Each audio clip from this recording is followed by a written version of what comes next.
Қайырлы күн, құрметті көрермендер. Мынау қазір көшеттерді қысқа қырқып жатырмыз, обрезка жасап. Мынандай ағаш кездесті арасында. Ағамыз оны кеспе деп айтады.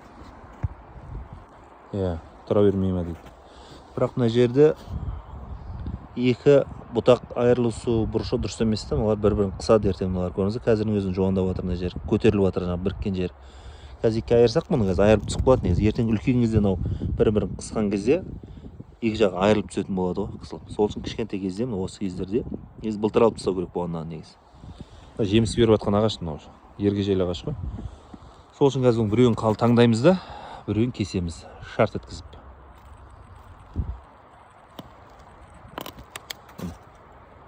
Біреуін кестік. Болашағына жұмыс істеп жатырмыз. Осыма біреуін арасында бір не қалдырамыз, көшбасшы қалдырамыз.